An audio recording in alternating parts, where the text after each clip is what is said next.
Ora então, olá, bem-vindos a este Washington Fora de Horas em modelo alternativo a partir de nossa casa, da casa das pessoas que fazem todos os dias a emissão em português da Voz da América, hoje convosco Ana Guedes, um pouquinho atrasada porque o Facebook decidiu pregar-me a partida e não queria arrancar, mas vamos então aqui falar de Angola, onde se diz que o presidente João Lourenço está a ser alvo de uma investigação pela justiça americana, tanto ele como pessoas próximas dele.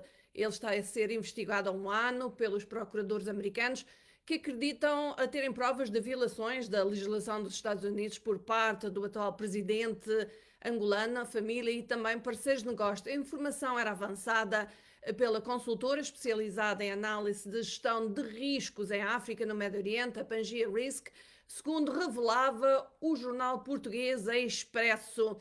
Sob a nova administração de Biden, diz, a investigação dos Estados Unidos está a avançar e poderá visar bancos angolanos, empresas e offshores para recolher mais provas que podem afetar as relações de Angola com instituições de cujo crédito o país se tornou crescentemente dependente, diz o relatório, que avança que os procuradores têm estado a compilar durante quase um ano provas da violação das leis e regulamentos dos Estados Unidos pelo presidente João Lourenço, a sua família e parceiros de negócios. Além do presidente, os procuradores têm na mira, diz ainda aquele relatório da Pangaea Risk, a primeira-dama angolana, Ana Afonso Dias Lourenço, que é acionista da agência de comunicação Orion, que é citada no relatório, o advogado e homem forte do MPLA, Carlos Feijó, o ministro da Justiça, João Batista Borges, o antigo vice-presidente Manuel Vicente, os empresários Carlos Cunha e Valdomiro Minoro Dondo. As suspeitas que no relatório do Pangaea Risk recaem alegadas violações do Foreign Corrupt Practice Act,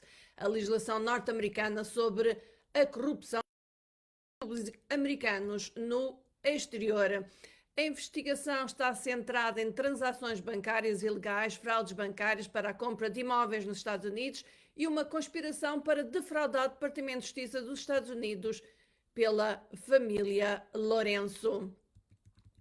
Continuando em Angola, noutro tema, partidos dizem que não estão suspeitos com revelações ou não estão surpresos, por assim dizer, com revelações da consultora. Os partidos políticos da oposição angolana não se mostram surpreendidos com as investigações alegadas transações bancárias ilegais do presidente e sua família envolvendo a compra de imóveis nos Estados Unidos. A UNITA, a Casa CE e o PRS advertem que, aprovarem-se as suspeitas, o país vai sofrer consequências. O deputado Rina Foia diz que o seu partido dispõe de dados que coincidem com a informação avançada pela consultora e adverte que, caso isso vai prejudicar os angolanos e afugentar os investidores estrangeiros.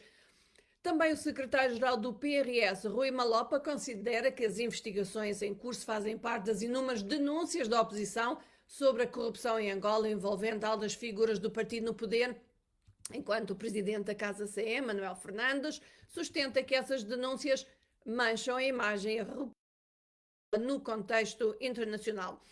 De referir que a nossa emissão de rádio teremos uma reportagem alargada sobre este assunto com reações dos vários partidos políticos. Ainda em Angola, fome no Namibe, 3 pessoas morreram na comuna de Caínde, na província do Namibe, no mês de janeiro. Disseram à Voz da América os ativistas Caçador Mukong e Afonso Gangula, que têm trabalhado nas comunidades rurais. A seca na região tem levado as comunidades a mudarem-se de lugar à procura de água e quando enfrentam mais um difícil ano agrícola. Afonso Gangula, outro ativista cívico que tem trabalhado com as comunidades mucubais, descreve uma dramática situação de fome. Maísa Tavares, a vice-governadora do Namibe para a esfera política, económica e social, disse recentemente à Voz da América que a questão de fome nas comunidades é complicada e que o governo do Namibe, apoiado por parceiros sociais, vai implementar cozinhas comunitárias nas zonas críticas. Ora, aqui fica uma pergunta para os nossos amigos internautas que nos digam como é que está a situação de fome, a situação de seca em Angola, que segundo um centro de observação americano, neste momento registra-se uma situação de fome em Angola devido a uma normal.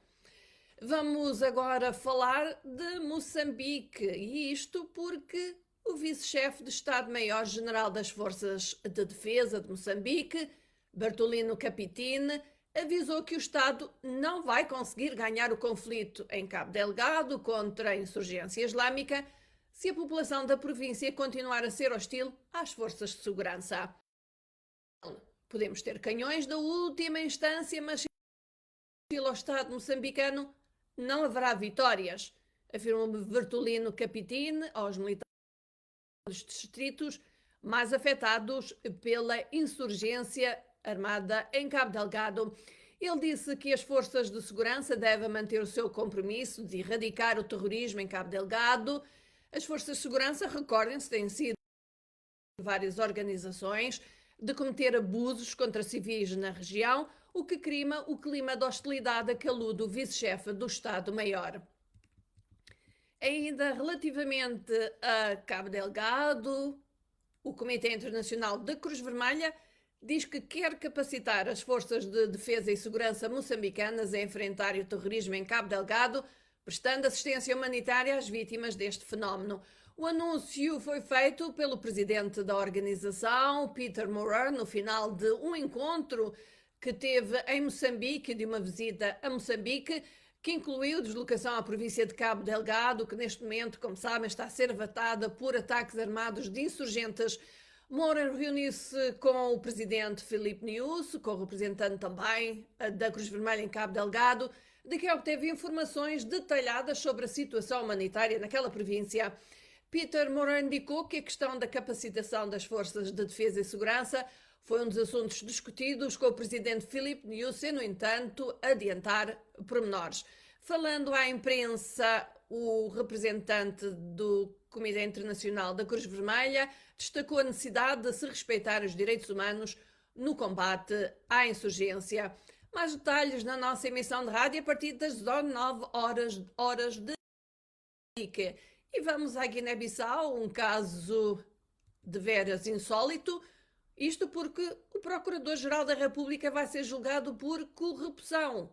O coletivo de juízes do Tribunal Regional de Bissau marcou para o dia 25 de março o início da sessão de audição, de exclusão e julgamento do atual Procurador-Geral da República, Fernando Gomes.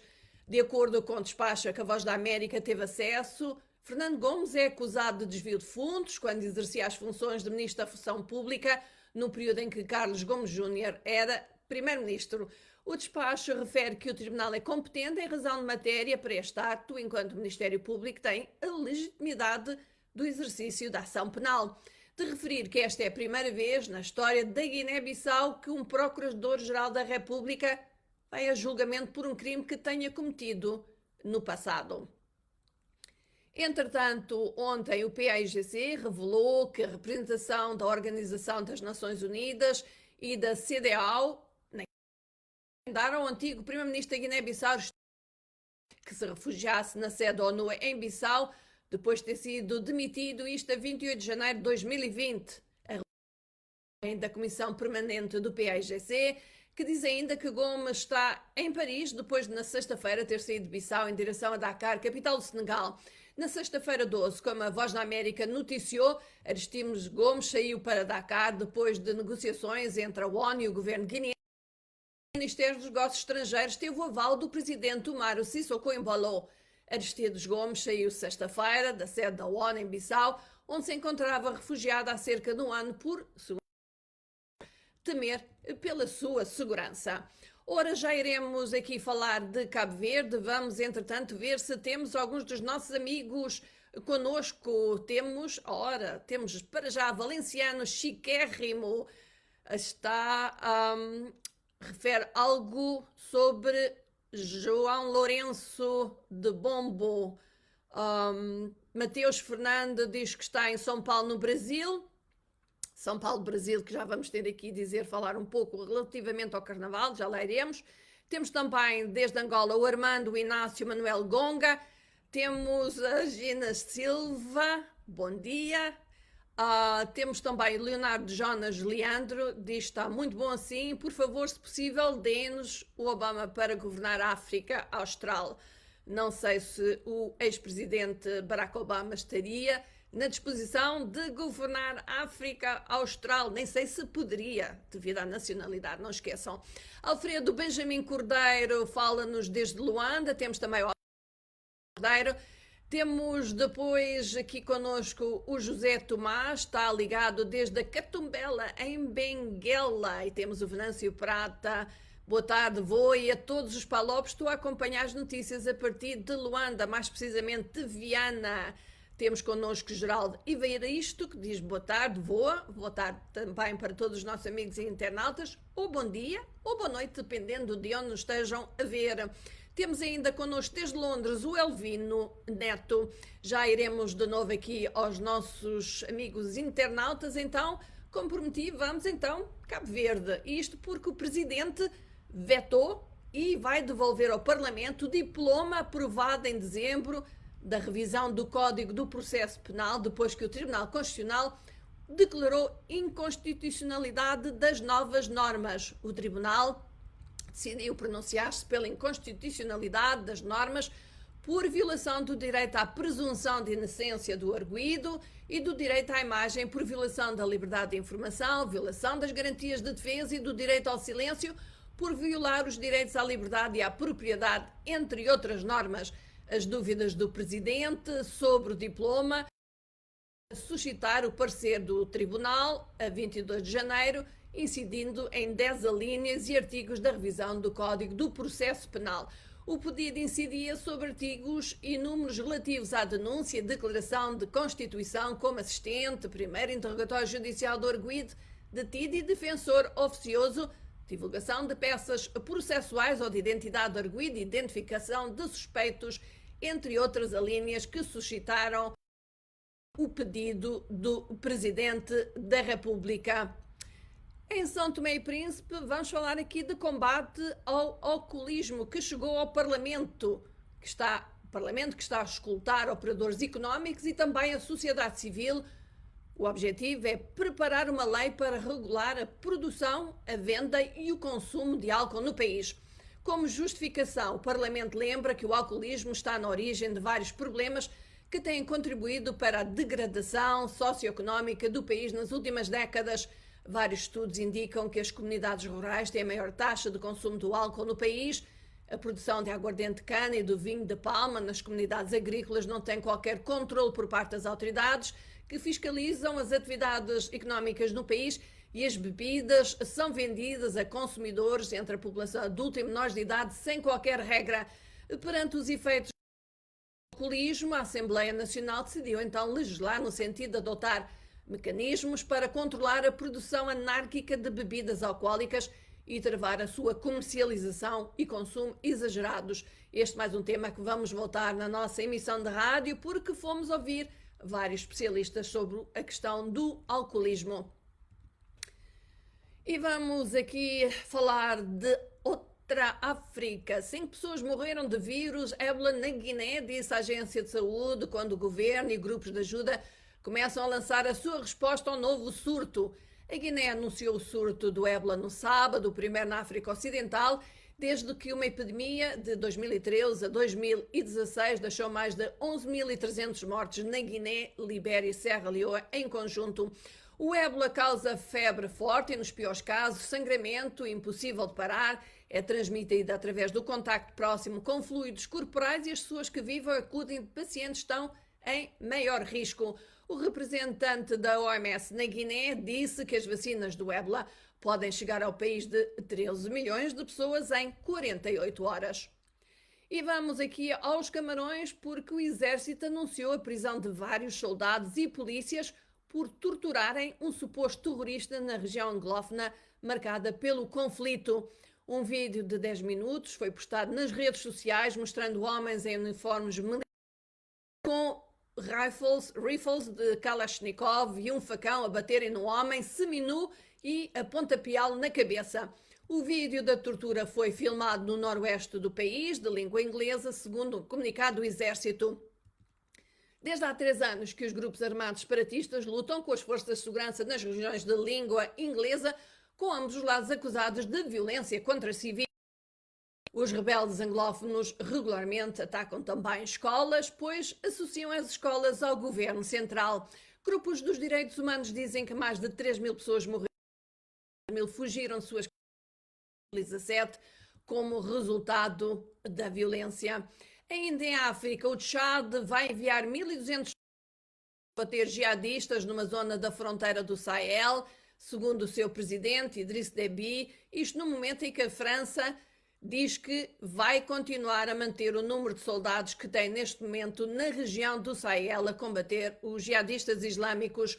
Burkina Faso, Tchad, Mali, Mauritânia, Níger e França discutiram o futuro da sua campanha contra as insurgências que assolam o Sahel, que de acordo com a ONU já matou milhares e desabrigou mais de 2 milhões de pessoas. As tropas tchadianas vão ser enviadas para a zona das 3 fronteiras, aquela que une o Níger, o Mali e o Burkina Faso. O Tchad, que supostamente possui as melhores forças armadas entre as nações do G5 Sahel, prometeu há um ano enviar um batalhão para aquela área. E o presidente Macron dizia hoje que não vai haver redução imediata dos 5.100 soldados franceses que apoiam as nações do Sahel que lutam contra a insurgência islâmica, apesar de internamente em França aumentarem os pedidos para uma revisão da força Barkhane que se encontra na África Ocidental após uma série de ataques mortais contra as tropas francesas. E já iremos ao Congo Democrático, que tem novo primeiro-ministro. Vamos aqui dar também os bem-vindos aos nossos outros internautas que se associaram connosco, que estão connosco. Temos o Manuel Princeso, que fala em Angola, indo na lógica, 100% do partido MPLA são corruptos e 30% dos opositores também são. Isto é uma opinião do Manuel Princeso. Temos desde Benguela, Angola, Leonardo Jamba. O Mário Amuleto está a falar sobre em Angola, que, como é de sempre, essa investigação vai acabar por ficar no arquivo, portanto está a falar sobre a suposta investigação em curso aqui nos Estados Unidos, segundo a Pangea Risco, uma consultora. Temos desde Pemba, Moçambique, o Chico Peri, temos Calukemba Kalu, está no Cunene, e temos em Cabinda o Geraldo Ivaristo, que diz estar ligado desde Cabinda. José de Mendes diz boa tarde a todos, ele está a acompanhar-nos a partir de São Tomé e Príncipe, porque acabámos agora de referir a questão do alcoolismo, querer legislar a produção, venda e consumo do álcool que está na base de muitos problemas sociais. Temos também a acompanhar-nos a partir da Beira, Moçambique, o Benjamin diz que dizer que a Beira está debaixo de uma forte chuva desde ontem e apelar a todos os beirenses para tomarem medidas de precaução, aliás, anunciadas pelo governo. Ora, aqui uma boa dica do nosso amigo Ioan. Temos o Amadou também com T, desde a Guiné-Bissau, que falámos aqui do próximo julgamento do Procurador-Geral da República. Temos também Yuri Albuquerque, temperatura está a subir, caríssimos. Ele diz que está em Moçambique, no Namibe. Ora, isto tem levado a temperatura a subir. Eu não sei se ele está a referir-se em questões meteorológicas, mas, de facto, segundo um observatório dos sistemas meteorológicos americano, diz que a seca é anormal em certas zonas de então, Namibe. Temos a Angelina, que nos dá os boa tardes, e a partir de Moçambique temos Angelino Américo. Boa tarde então a todos. Temos ainda da cidade da Beira o Vítor Santos. Diz obrigado, avô, por nos passar notícias do nosso país que os nossos mídias não transmitem. Ora, ainda bem, temos aqui um papel então a cumprir, que é dar informação a todos os nossos amigos, internautas e ouvintes. E aqui estamos, não esqueçam, todos os dias. Então, como eu dizia, a República Democrática do Congo tem um novo primeiro-ministro, não está entre as suas principais prioridades. Ele trata-se de Sama Lukonde Kyenge, que foi escolhido pelo presidente Félix Tshisekedi, e ele disse que a segurança será uma das suas áreas prioritárias, do país e na província de Katanga também lançou um desafio, aliás, de que o governo inclua mais jovens e mulheres. Ele assumiu a nova função após dirigir uma empresa de mineração como líder do Ministério da Juventude e Desporto. Substitui Silvestre Ilunga Ilukamba, um aliado do ex-presidente Joseph Kabila, que renunciou no mês passado após pressões do Parlamento. A saída de Ilukamba ocorre depois que o presidente Tshisekedi terminou o acordo de divisão do poder entre o seu partido e o de Kabila. E vamos agora falar aqui da questão do Covid. Ngozi Iweala, a primeira mulher a liderar a Organização Mundial do Comércio, advertiu para o assambarcamento da vacina de Covid-19 por alguns países e disse que o nacionalismo da vacina nesta altura não faz sentido porque as variantes estão a chegar. Se os outros países não estiverem imunizados, disse ela, irão existir consequências para todos. A primeira africana, também à frente da Organização Mundial do Comércio, afirmou que a sua principal prioridade é assegurar que a organização que ela vai dirigir faz mais no âmbito do combate à pandemia. Entretanto, a África do Sul anuncia que vai partilhar 1 milhão de doses da vacina AstraZeneca Covid-19 que recebeu do Instituto Indiano com da União Africana, isto segundo um responsável da saúde sul-africano. A África do Sul interrompeu o lançamento das vacinas da AstraZeneca este mês, depois que dados de testes preliminares mostraram que ofereciam proteção mínima contra doenças leves e moderadas da variante do coronavírus que domina no país. A África do Sul tenciona começar a inocular profissionais de saúde com a vacina da Johnson & Johnson ainda esta semana. Entretanto, de acordo com o Centro de Controlo e Prevenção de Doenças da União Africana, o continente esta terça-feira mais de 3.759.000 casos de Covid-19, o número de mortes ascende a 99.000. A África Austral continua a ser a região mais afetada, com a África do Sul o país mais afetado e atingido pelo Covid-19 no continente. O Norte da África é a segunda zona mais afetada pela pandemia, segue-se, como tem sido sempre, a África Oriental, a África Ocidental e a África Ocidental, e aliás, dizia bem, e a África Central, por último, em termos de regiões. O Egito é o segundo país africano com mais vítimas mortais, a seguir a África do Sul, segue-se depois Marrocos, a Argélia, Etiópia e o Quênia, como tem sido nos últimos tempos.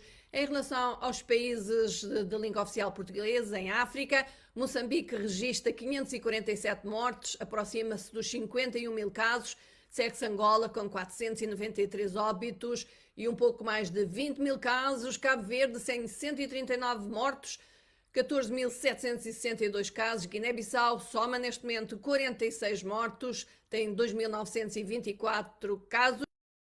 Meio Príncipe registrou 19 mortos e tem 1.482 casos. E como entrei um bocadinho mais atrasada, vou ultrapassar um pouco as 9 horas aqui do Washington. O Ministério Público russo exigiu hoje que o opositor Alexei Navalny pague uma multa de cerca de $13.000 de guerra contra ele, e uma vez que não pena suspensa de 3 anos e meio à data dos factos, o Ministério Público também exigiu que ele cumpra a pena. O tribunal já tinha convertido a 2 deste mês a suspensão em prisão efetiva. A decisão do juiz relativamente ao pagamento da multa espera-se no dia 20. Os processos contra Navalny são fantasiosos e arbitrários, segundo a sua advogada. Navalny, de 44 anos, é acusado de disseminar informações falsas e abusivas sobre aquele veterano de guerra que entrou com um processo contra ele e defendeu que numa conferência para fortalecer os poderes do presidente russo, Vladimir Putin, os participantes eram traidores. Durante as audiências, Navalny manteve tensas trocas de palavras com o Ministério Público e com a juíza, denunciou a parcialidade do processo e também disse que o poder judicial se submetia ao poder político.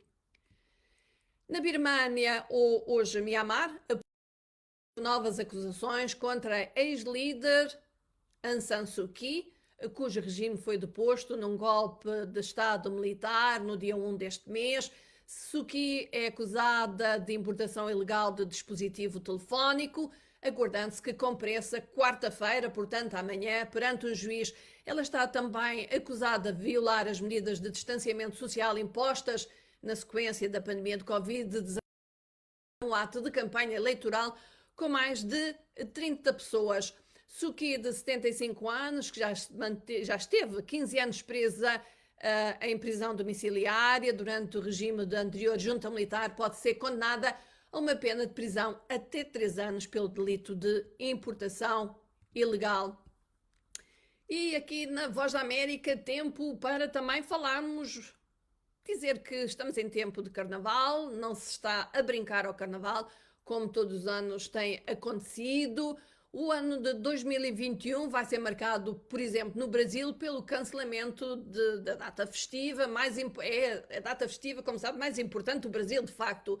Com a pandemia não houve carnaval do norte ao sul do Brasil, para além da diversão. O evento é uma das datas que os brasileiros mais arrecadam economicamente, não só com aqueles que celebram, os brasileiros que celebram, mas também porque atrai milhões de turistas ao Brasil durante o carnaval.